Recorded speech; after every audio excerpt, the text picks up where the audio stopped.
Okay, now we're going to take a look at the main guitar solo, and I'm going to play it through for you in several sections. And here's the first section. 1, 2, 3, 4.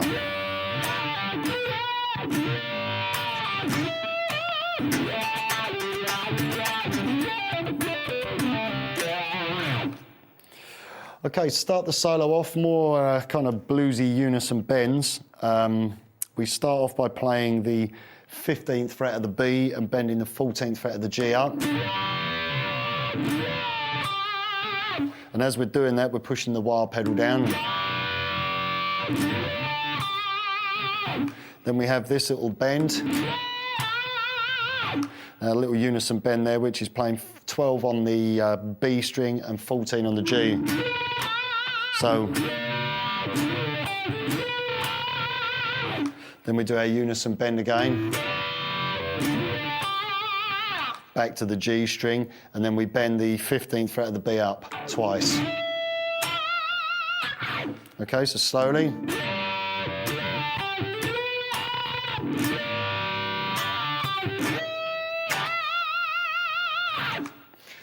Okay, the next section is a series of octaves.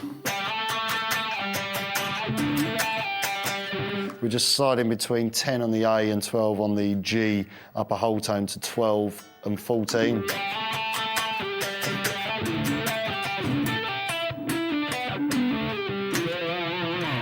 That little lick there is just pulling off 14 to 12, and then on the G, and then 14 on the D. Same on the D string to the A. And then, which is just 14, 12, 10, all on the A, and then 12 on the bottom E, so that's... Okay, we're going to take a look at the next 4 bars of the solo. Here we go. 2, 3, 4...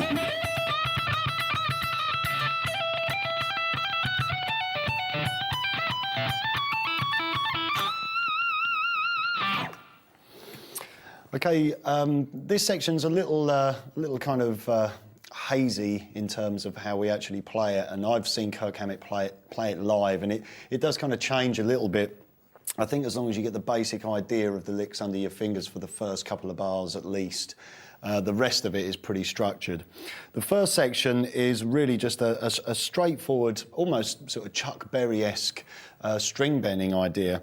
But I'd want to arrange it into more of an organised pattern as opposed to being as random as it is on the record. So I would bend up, bend 15 up to 17 on the B, and then play 12 on the top E, so you're bending twice. So bend, then 12, then bend, then 12, so... And then the next bar and that's we re-pick the 12 and then bend up and then pick the 12 twice. So you get this, 1 E and 2 E and So we get something like this. It's a little more organised. The original one is more of a...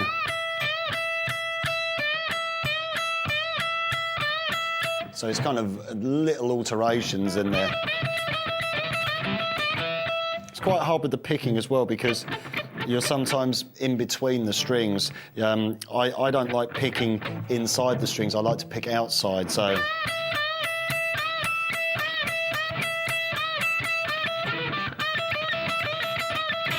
It's quite hard getting that. You literally have to, almost get your pick caught between the strings. It's quite a tricky technique.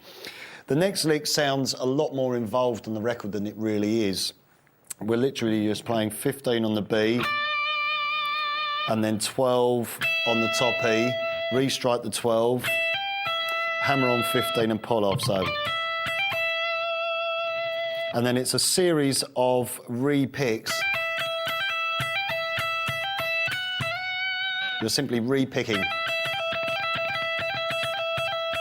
So you almost get a very, very fast sort of a trill-like effect by double picking and pulling off to the note and then directly picking after. I'm going to speak through the notes of that lick for you, but when I play it, I pretty much get a pattern going.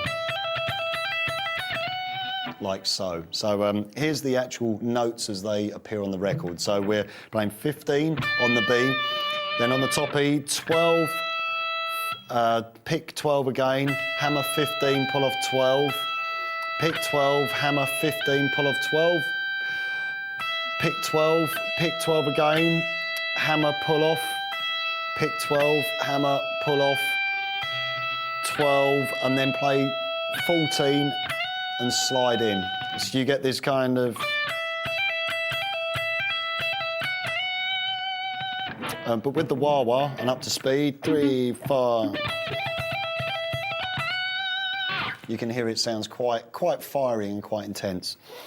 The next section is a series of triad arpeggios, which are diatonic to the key that we're in, which is the key of E minor. And we're starting off by playing, which is a D major triad arpeggio. Pull off 17 to 14 in the top E. Play 15 on the B. So then strike 14 and slide up to 15. 19, now we're in E minor now, E minor triad arpeggio. 19 to 15, 17 on the B. And then 15, slide up to 17 there, so now we have this lick, which is kind of an unusual lick. You're playing 21, 17, open E, so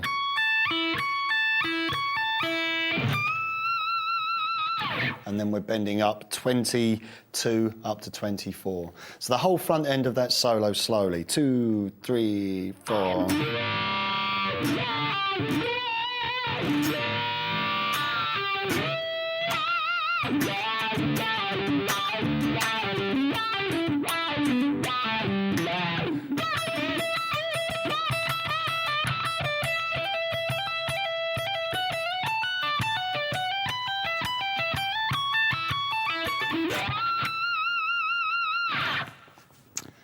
Okay, we're now going to take a look at the next section of the solo, which is performed over the kind of pre-chorus, the bit when we go to F sharp.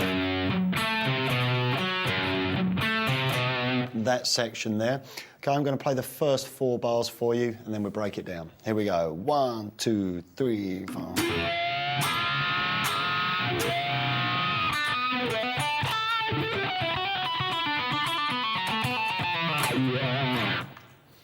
Okay, a little bit more organised, that section, as opposed to some of these random, fast kind of blues licks. Start off by playing 9 on the G and the B.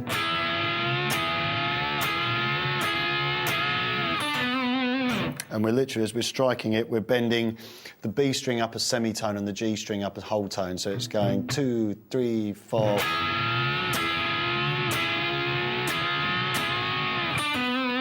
We finish off by playing 7 on the G and 9 on the D, and then 7, 9 on the D and 7 on the G.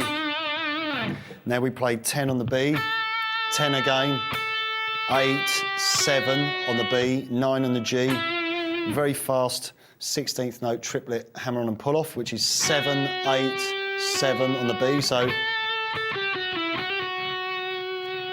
And now we have 9 on the G, 7 on the B, 9, 7 on the G, 9 on the D, and then 7 on the G. So that's...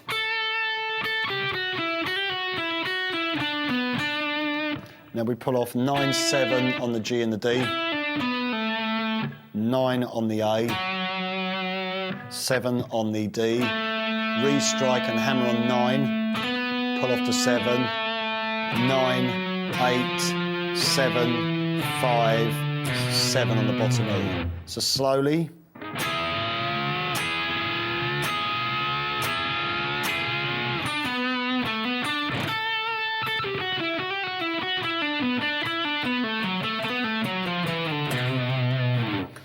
And again, a heavy dose of wah-wah pedal really helps with the kind of aggression of that section.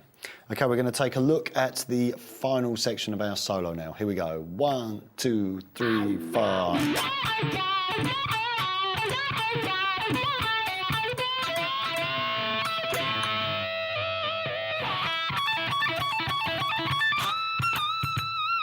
Okay,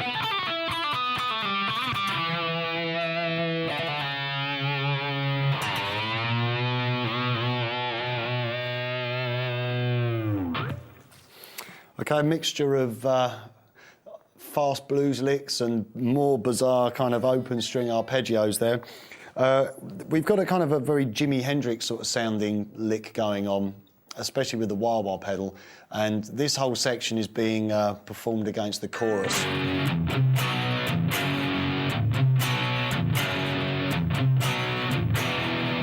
That section. So we start off F sharp minor pentatonic, 16 on the G, bend up, and then play 14 on the G, bend that slightly,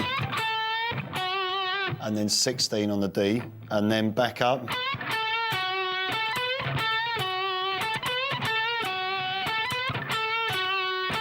Okay, so it repeats for 2 bars. 1, 2, 3, 4.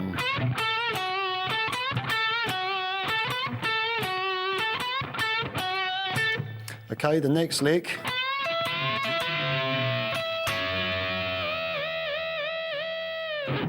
Another kind of bluesy unison bend. You're bending 16 up a whole tone on the G, playing 17 on the B. Okay, we're playing the notes separately. And then we strike and just dip the whammy bar so you get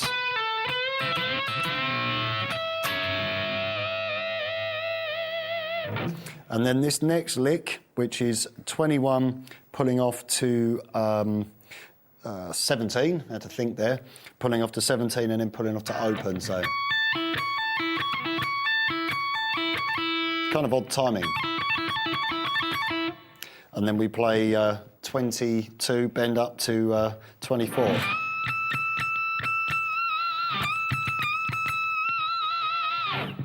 The final lick is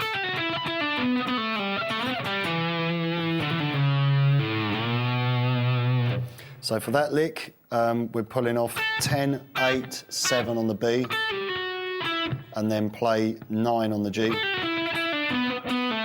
And then that's 9, 7 on the G, and then that's 9, 7, 5 on the D, so.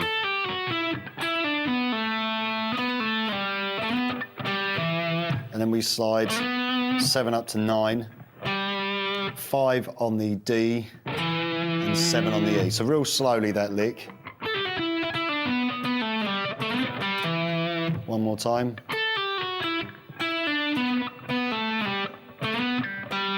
So 10, 8, 7, 9, 9, 7. So that's 9, 7, 9. I've got to remember it now.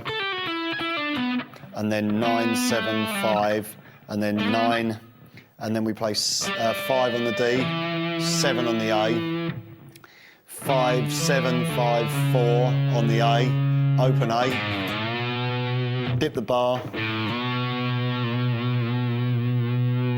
and play 2 on the A string. So that's 1, 2, 3, 4, 1. 2, 3, 4. 2, 3, 4.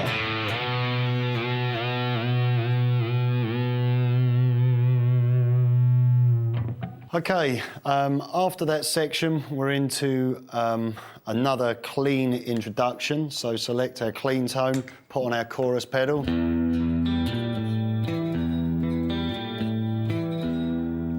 Okay, then we move into the pre-chorus.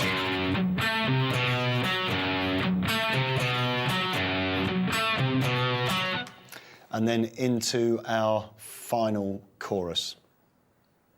Okay, before we move on and look at the final chorus and then our outro section, I just want to run through the final pre-chorus section for you, because it's just a very, very slight alteration.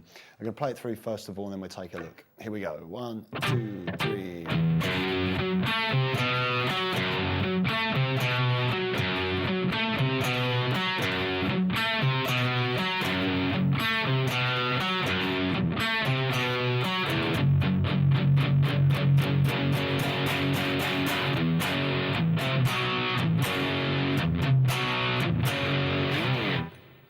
Okay, you probably noticed the addition of the building power chords at the end. So we simply come out of the riff.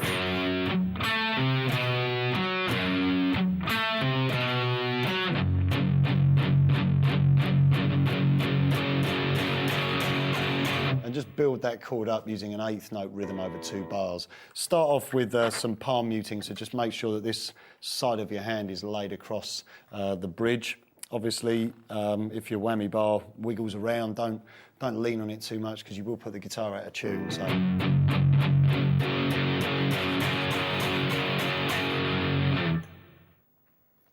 Okay, now we're going to take a look at our final chorus, and I'll play it through for you first of all, and then we'll break it down. 1, 2, 3, 4.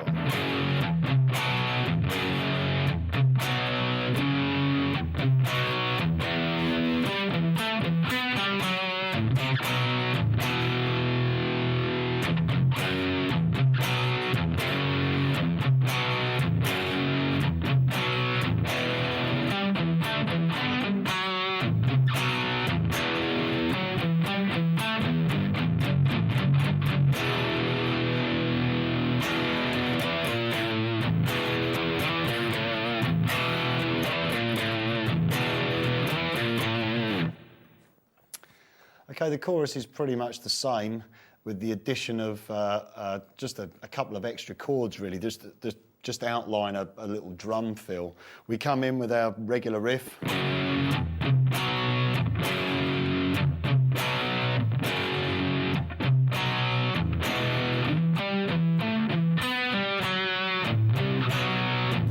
Hold the E chords. And we just lead in with that figure there, which is E5, F5, and then back into the F sharp, and we start the chorus again. So.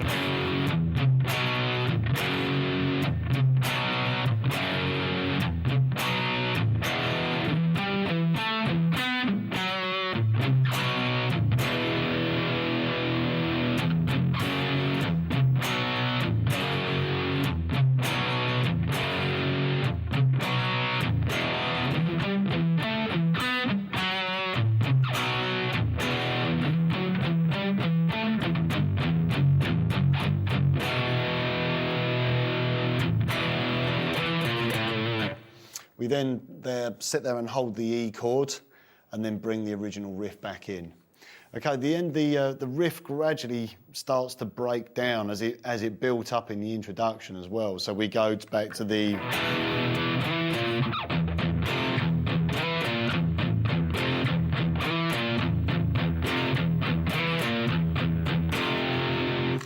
The outro also features a few little incidental guitar fills, but if I was playing the track, I would be concentrating more on playing the heavy riff.